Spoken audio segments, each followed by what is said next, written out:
For the fourth time this month, the Congressional Committee investigating the January 6th attack on the U.S. Capitol presented evidence of the relentless efforts by former President Trump and his allies to throw out the results of the 2020 election. The focus of today's hearing was the pressure former President Trump, exerted on state legislators and state and local election officials. Because of the former president's repeated lies, Congressman Adam Schiff said that election workers face threats for simply doing their jobs. The president's lie was and is a dangerous cancer on the body politic. If you can convince Americans that they cannot trust their own elections, that any time they lose it is somehow illegitimate, then what is left but violence to determine who should govern? Those threats were made repeatedly over the phone, in person, and even at the homes of the election workers. The witnesses shared story after story about how the sustained intimidation has completely upended their lives. At home, up till even recently, it is the new pattern or a pattern in our lives to worry what will happen on Saturdays, because we have various groups come by and they have had video panel trucks with videos of me proclaiming me to be a pedophile and a pervert and a corrupt and politician, and blaring loudspeakers in my neighborhood. Some people broke into my daughter-in-law's home, and my son has passed and she's a widow and has 2 kids, and so we're very concerned about her safety also. I just don't do nothing anymore. I don't want to go anywhere. I second guess everything that I do. It's affecting my life in a major way, in every way, all because of lies. For me doing my job, same thing I've been doing forever.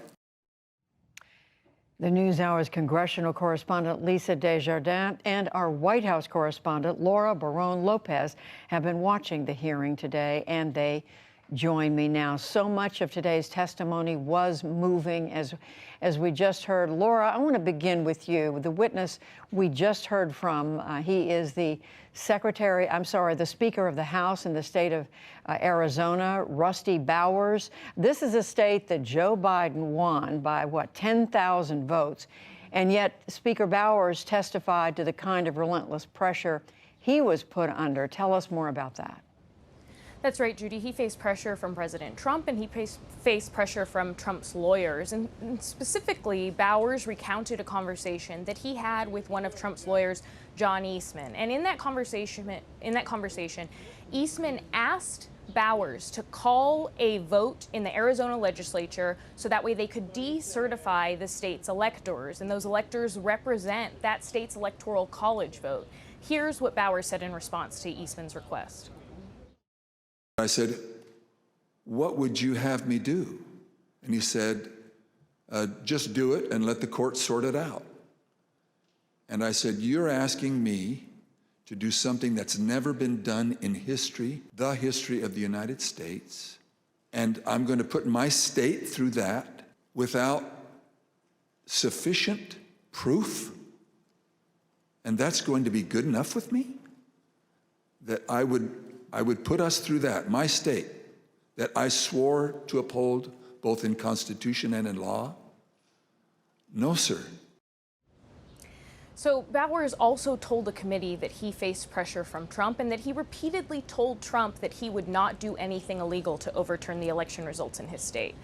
Even to this day, Bowers is facing a target on his back from the former president, because President Trump put out a statement ahead of the hearing today saying that Bowers is a rhino, a Republican in name only. Trump also said that Bowers told him that he won the election right after November 2020, and that Bowers said that the election was rigged. Now, Congressman Schiff asked Bowers about that in his testimony today, and Bowers said, no, all of that is false, and that he did not say any of that to the president, and that he repeated again and again in his testimony that he would never do anything illegal illegal to overturn Arizona's election results. And we should add that Speaker Bowers self-described himself as a conservative Republican.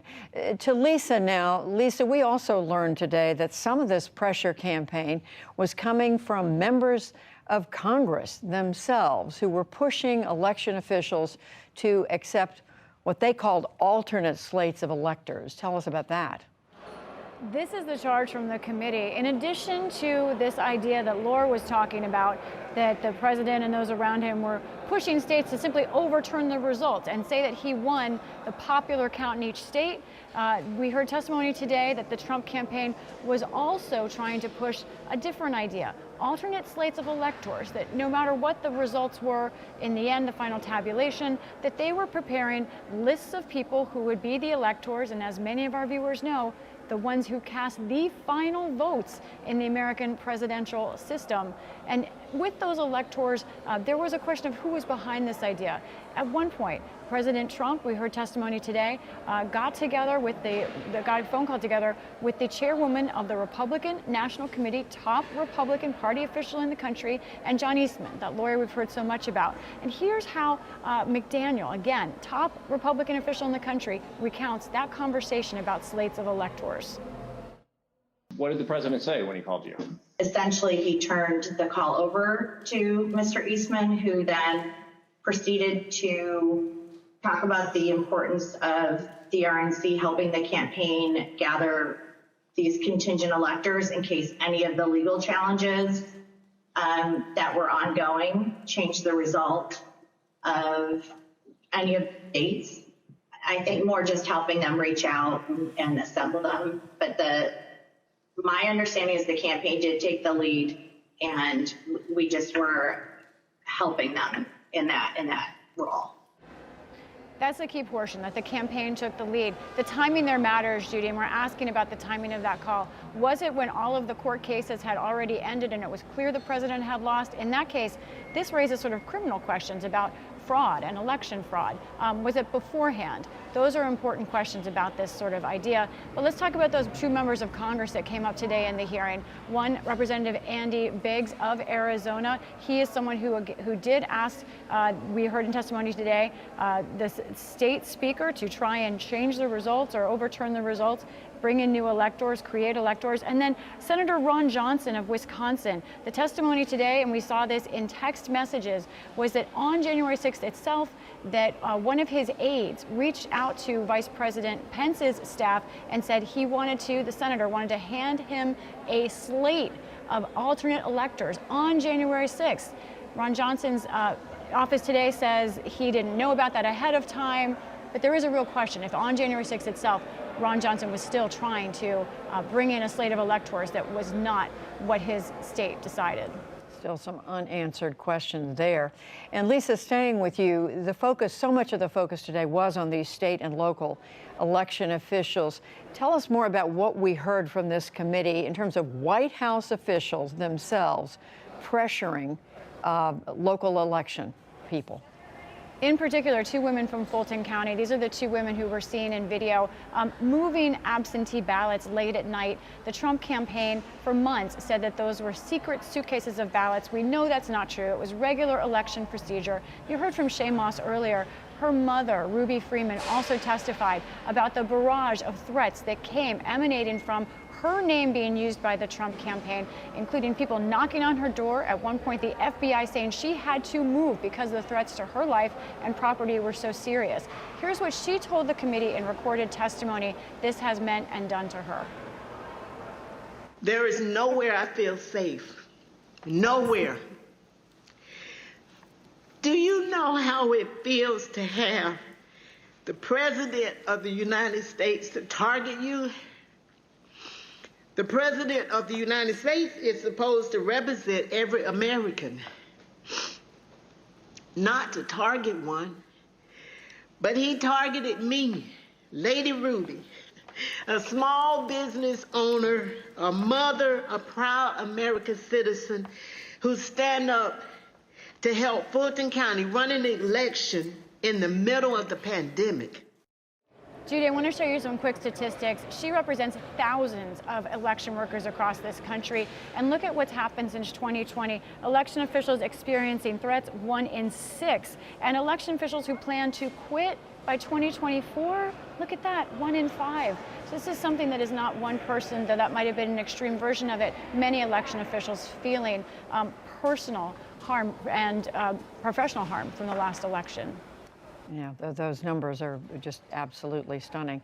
And finally, back to you, Laura. We did hear today, as we've reported, from the top 2 election officials in the state of Georgia, the Secretary of State Brad Raffensperger, and also the official who works with him closely, Gabriel Sterling. We already knew about the phone call that President Trump had placed and spent over an hour pressuring Raffensperger. What else did we learn today about the pressure he put on them? Yeah, there were 2 things that stood out today, Judy. One, Sterling in his testimony said that the onslaught of disinformation and conspiracy theories pushed by President Trump, as he and his team tried to fight it, it was like, quote, shoveling out the ocean, trying to clear out the ocean with a shovel. And then the second thing was the specificity of Raffensperger's testimony. He went into specific details about everything that he investigated, saying he investigated every element of the allegations that Trump's team brought to him. They said that there was over 66,000 underage voters. We found that there's actually 0. They said that there was 2,423 non-registered voters. There was 0. They said that there was 2,056 felons. We identified less than 74 or less that were actually still in felony sentence. Every single allegation we checked, we ran down the rabbit trail to make sure that our numbers were accurate. So Raffensperger, you mentioned, Judy, he detailed all of the stuff about the allegations that Trump brought to him and how they were all false. He also talked about that phone call that Trump made to him, pressuring him to find more than 11,000 votes. Now, that phone call, a lot of election law experts think is enough to bring criminal charges against the president and his allies. Now, the committee today brought up the illegality of what we witnessed on January 6th and the lead up to it. And they kept saying over and over again that the Justice Department needs to be paying attention to what they are presenting. But it's not just the Justice Department that could bring criminal charges. The Fulton County DA in Georgia could very well bring charges herself against the president and against his allies. Right now, there is a grand jury investigation going on, which she is overseeing. And they also heard testimony from Raffensperger earlier this month. So that just speaks to the fact that it's not just the Justice Department, but that in Georgia they could also bring charges against the president as we look forward to what potentially the ramifications could be. All right, a very, very full day of testimony. I want to thank you both, Laura Barón-López, covering all this from the White House, Lisa Desjardins at the Capitol. Thank you.